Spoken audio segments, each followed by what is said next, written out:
Assalamualaikum warahmatullahi wabarakatuh. Pada praktikum kali ini, saya akan menjelaskan bagaimana pengaruh pemanasan terhadap protein dengan menggunakan metode titrasi formal. Dalam praktikum ini, saya memilih susu segar sebagai sampelnya.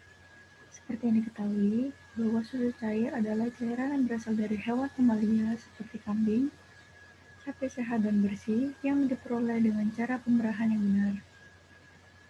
Di sini juga ada kandungan alaminya tidak dikurangi atau ditambah sesuatu apapun dan belum mendapatkan perlakuan apapun kecuali proses pendinginan. Analisis protein ini dilakukan dengan dua metode, yaitu secara kualitatif dan kuantitatif. Kali ini saya akan menjelaskan bagaimana cara menganalisis protein secara kuantitatif, yaitu dengan metode titrasi formal. Prinsip dari metode ini yaitu dengan adanya air dan penambahan kalium oksalat, protein akan dihidrolisis menjadi asam amino.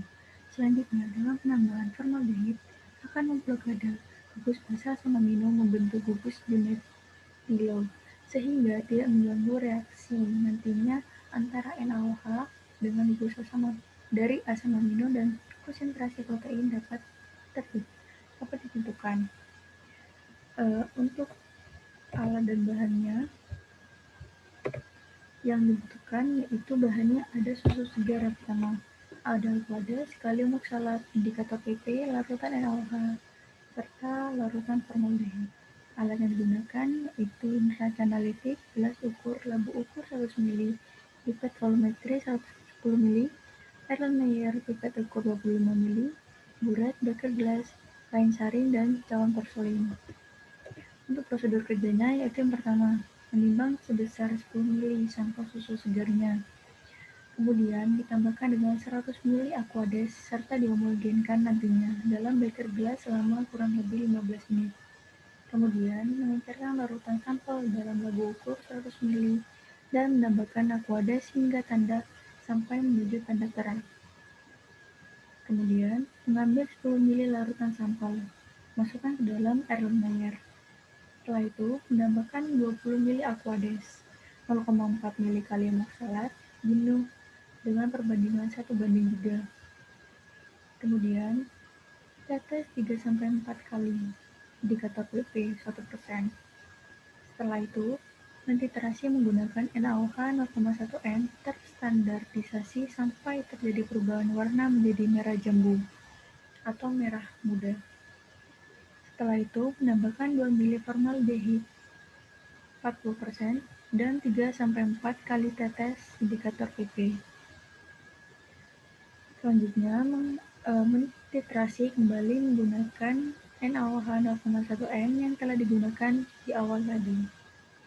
Kemudian, membuat belangko pengujian dengan mengulangi prosedur nomor 4 sampai dengan 8 tadi, yaitu dengan mengganti 10 ml larutan sampel dengan 10 ml aquades. Tujuan dari larutan belangko ini yaitu yang tidak berisi sampel yang dilakukan yaitu dengan mengkalibrasi sebagai larutan pembanding. Selanjutnya, ini hasilnya. Untuk perhitungannya, yang pertama persen N diperoleh 0,5%.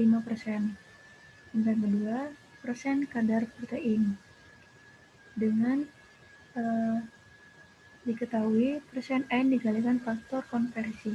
Faktor konversinya yaitu 6,38, jadi di hasilnya 3,19%. Nah, untuk yang terakhir yaitu tentang mengenai fungsi dari penambahan bahan tadi. Yang pertama, penambahan kalium oksalat. Ini bertujuan untuk memblokade gugus amina dari gugus karboksil yang terdapat pada protein. Yang kedua, PP atau phenolphthalein sebagai indikator warna. Yang ketiga, yaitu ada larutan formaldehid yang digunakan sebagai penguat dari adanya sifat keasaman. Dan yang terakhir yaitu larutan NaOH yang bersifat basa serta digunakan untuk menetralkan sifat keasaman yang terdapat pada susu segar. Baik, itu saja penjelasan dari saya atau presentasi dari saya. Terima kasih. Wassalamualaikum warahmatullahi wabarakatuh.